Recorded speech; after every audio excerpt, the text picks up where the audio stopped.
Shamaran jimmaa hundi keessa nuuqa labattiidha. Gadi baatanii nama raabsanii agarsiisa tokkummaa laatanii nama xiqqeessina.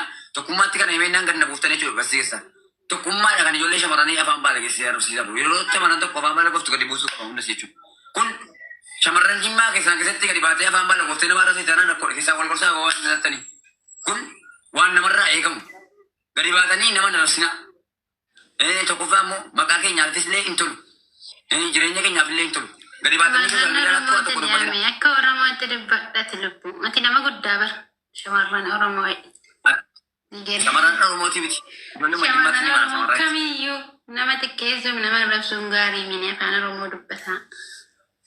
Wal keessa ilaalla keenya tokko ijji ashamaa boorana koo akkam jirtu gujii warra gadi qabuu hin dandeenye duutu harargee koo baalee warra sikkoof mandoo warri waaqoo guutu kan bareechee beeku hormus ta'e firruu shawwaa warra haacee warri taaddee birruu warri yaada hamaa waliin qabne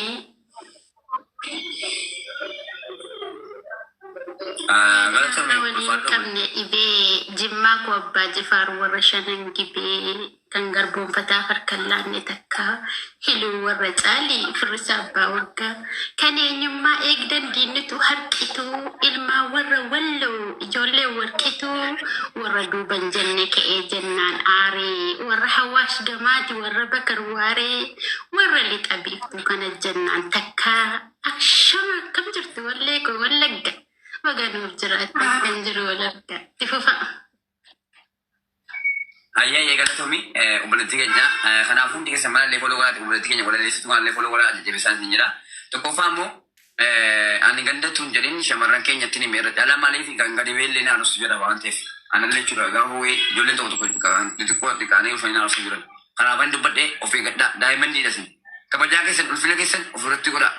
Gadi baatanii illee waa miidiyaa irratti gaafa himattan keessaa wal gorsaa wanta akkanaan ta'u wanta akkanaan taa'edhaati gadi baatii waa dubbadhaa malee gadi baatanii sooshaal miidiyaa irratti gaafa nama qaatan rakkoodha. Maaliif nuti kabajaadhaaf quraana rabbiitiin ilmii rabbiitiin beekama dhugaadha. An dubbii dhugaarraa malee sobarraa dubbadhu. Waan inni dhugaa dubbadhu gassi tokkummaa keessa kan darban sin ol galee hin ture. Maaliif gannaan gassi keessaa jiru mubaarak kunuun birataa mana sana jiraachuudhaan. Anoo maaliif itti balleessu waa tokko isin itti balleessin. Namni dhugaa dubbatu hin jiraatu. Maqaa keenyaaf hin bareeda, biyya keenyaaf hin bareeda, hin bareedu. Shamarran abaloo waluuti kan namaa rabsaatu qaba namni hin bareedu. Kanaafuu wal gorfachuun barbaachisaadha. Kanaafuu walloon jennee, arsiin jennee, baalan jennee warreen shamarran miidiyaa irratti afaan baala gooftanii namaa rabsatan of eeggadhaa. Shamarran jimmaa qofaa miti. An ijoollee keenyatti ni malee ijoollee keenya warra fakkeenyaaf qaamaan argatti ni maala malee shamarran jimmaa qofaa miti. Kutaa hundarra jira jechuudha. Kanaafuu wal gorfachuun wal qajeelchuun barbaachisaadha. Jadi famous kapan? Aslinya je hati hati kalau ni jit. Aku fat versi tu kerja tu. David David Davidson. Karena awan ting kutar adu bacur ban eden energi. Ilkan di sini macam ni ada eden energi. Wanjur. Ilacha dari wanjar ilacha le nelaran energi. Selagi itu le nama saya ini nani fisi. Kuno abaya boleh kan ekseti. Nama saya ini asfar orang ini. Lekin ada kau curuman. Mandi sih akan fisi. Harus semua semanjir. Nanti kau balik kau nandok. Nikali. Ofte enjirat dah. Ilmu nama mati. Ilmu nama pinggir bomu nama pimpitam. Allage kana achu dhugaa jirtu gattaa dubbadhu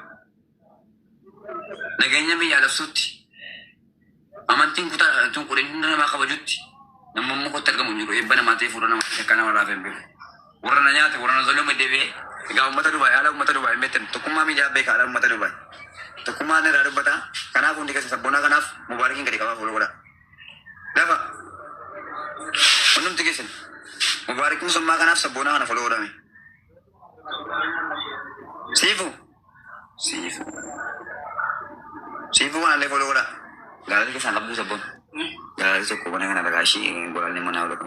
Nyaanni dhala. Arra hin beekne kun. Qabu dhaabbat. Hin beekne. Maal ta'e? Qabu. Jechuun hin guutanne irra daajii hin qabu. Hin qabdu hin qabdu. Sinna walaatiin baay'ee kun kan ta'u. Galali mana guutaa mee jiru namni bira sabboonaan hin qabu dee. Galali mana wal qabdu guutaati mana disiriitti qophiin godhaati hundi keessan bolo godhaa. Egaa har'a mataa kee jala har'a kanatti isa dhufadde gaara. Yuunonni kee jallee gaafatu sabboonaan kun tolu manaa qajeelchi wallahi na jaalata baay'ataa miti na kabaja. Rakkina kee jas miskiinummaa kee sin beekaa. Obboleessi keenya qaaliidha dhugaadha. Har'a mana kanallee sirriitti fooloo godhaatii wal jajjabeessuun wal bira dhaabbachuun oromummaadhaa beekumsa. Isin galee yeroo isin gadi baatanii yeroo namni namatti hir'isu yeroo namni namatti keessu yeroo isin gadi baatanii wajjiniin deebii namaa deebiftan rakkoodha. Ani immoo baay'eetti bataamitti wallahi nama sabaa salamiidhaaf illee biyya ofiitti qabachiisee dhaabbataa ture yeroo garbummaa Oromoon Tigireen Oromootti boolaatu yeroo Tigireen xiyyaara bakkeedhaaf uftee buuftee jechuudha. Umurii waggaa 20tiin isin galaa ture. Gaafa sana ijoolleen keenya ijoolleen ollaa kan ulee ka'ii qabatee dankaraadhaan isin dibeetti ba'u jira. Kan ijoollee shamarranis suuqitti argatu jira. Kan immoo ammas mana keessa taa'ee akka shamarran suuqitti argatu jira. Lawuzii bitannaadhaaf jechuudha. Gaafa sanaan biyyaaf qabsaa'ee abbootiin keenya haati keenya akkamiin nagaan baatee galti makiinaan keenya akkamitti nagaan bahee gala. Yoo nageenya hin jiraanne illee bahee dhaabbataa ture jechuudha. Meedakaala sirriitti na baree bataamitti deemeen ture sababii maatii kiyya boonii maraatan yaana malee qabanu kan gargaaru kan bira dhaabbatu. Kanaafu du'aayii haadhaaf abbaa kootiin qaba eebbaadhaaf abbaan qaba. Tokkoffaa ammoo wanti isitti warri waa'ee obboleessa kootiitiin illee ijoolleen ollaa qabdeen haarasatan hundi keessanuu ta'a. Obboleessaan koo amerii rabbiiti dhugaa rabbisitti ijoolleen shamarran sirii suudaanitti qotennaan amerii rabbiiti dhukkubsatee maraata jira. Qoricha jedhi marawwaan dirreedawaa bakki isaan naganii jiru qoricha bashaatti funaanee dhaban sirii suudaanitti godhamu. Siriin kun immoo namichi siriitti hojjete kun hin du'e. Kana keessatti rakkoo keessa galee namni sirii namarraa eegu kun immoo hin jiru biyya keenya keessatti jechuudha. Jinnii itti qaramee ba'a marqaadha. Siriin kun immoo sirii itti qatamame dandee irraa eegamuu danda'a. Kanaaf rakkoo keessa galee jira. Qorichi bakki isaan naganii jiru jechuudha qoricha barbaadin. Maaliif fayyisuudhaaf bakki naganii jiru hawaasa hundarra deemee dhaban. Har'a ijoolleen kan isiin kana gaafa miidiyaatti gadi ba'ee rakkadhe gaafa miidiyaatti gadi ba'ee dubbadhu ijoolleen ollaa akkasuma jedhu obboleessa kootiin haadha maraataadha maddiin hojiin hojjetu maal naa jedhee moraalee kiyya teessii sammuu naa tole wanti jedhee naa jedhee jiru garuu immoo mana keessanitti isin babuun jedha warra akka jettanu wallaa haalaatiin mana keessanii yoo galu maaliif wanta akkana amrii rabbiiti dhukkubsatee jiru garuu ana yeroo kanatti hojjechuudha gaafata hojjedhee obboleessa koo hojjetachuudha maatii gargaaruudhaaf har'a immoo sana gochuudhaaf immoo waraqaa kan qosirree miti sababii waraqaa kiyya malee nama hojiitii nama kaayyooti nama sudara biyyaa yoo dalagee haasaaf xiyyiitii baadhatee jimaa arabaa eegaa ture. Waa'ee immoo waraqaa kiyyaatis adda kun mubaarakiin biratti waadaa seenii ana sirreessaa yoo ni rakkate yoo ni beelee bira dhaabbadhaa jedhee waadaa seenii gala. Kafilli kiyya jechuudha arbaabni kiyya. Kanaafuu arbaaba kiyya irrallee gadi bu'aatii warra arbaaba kiyya arrabsitan wallaahi laala miidiyaa irraan gadi keessee siin galchaan warri xiqqeessin warri miidiyaa irratti arrabsitan. Maaliif gaafa namni kootaa na dhawwatu gaafa namni na xiqqeessu aayidii naa hojjetee ofitti na qabee akka obboleessa isaa xiqqaatti dalaalee kabajaa ulfinaan edda mubaarakiin bira nageessa jechuudha. Edamaa nama diinota nama shaniin fiisseen ofii kooti. Naasiraan dhufe hin jechuudha. Isaan maa kana alaa baay'ee molii jedha uffannan uffata keessa wanni mubaarakiin bira dhiisee dhufe jechuudha. Tu mubaarakiin bahin jedhee na kadhatu dhiisee biraa bee. Maaliif uffata kee dadhee dhufe? Dhugaan uffata kee jechuun asii sabboonaa kun immoo mataan keessi bareechee naan uffata kaa'attee babbareeddee mubaarakiin bira nu lottaa dhennaan kunoo bira goree jira jechuudha. Sirriitti mana wal walaa hundi keessatti. Mana reesitti follow godhaati sabbuna kaantillee follow godhaati ni jibisa siifu gamana kaandutti Bagana gaanfedde akkam fayyuma fayyaa alhamdulillah maalirra jirtu gaa wanteera jedhu uffata kana irratti dhufeenyaa sabbunaan kun mubaarakiin bira babbaree jedhee mittaa jedhee na qabee mataan irraa muree mataan naa bareechee Mashallah uffata sii bituufi uffata ana ta'ee mana kiraadhaan qaban jechuun mana kiraadhaan qabaa mubaarakiin biran taadha amma uraan kun haqa yuuti. Kanaafuu isaa biraa beetanii uffata kana jechuudha mubaarakiin biran. Yaashee. Amma itti sabboonaan kun immoo bakkeedhaan qabee mataa. Siifan kun shoortaa turte durinni iste malee bagana gaanatti dhufuun kam. Magana gaannu edde maal dhiisne ittuma jirraa baree akka durii amma amma ta'uu dhabe maal. Maalin beekaan tiktookiin kee kan durii miniyoo.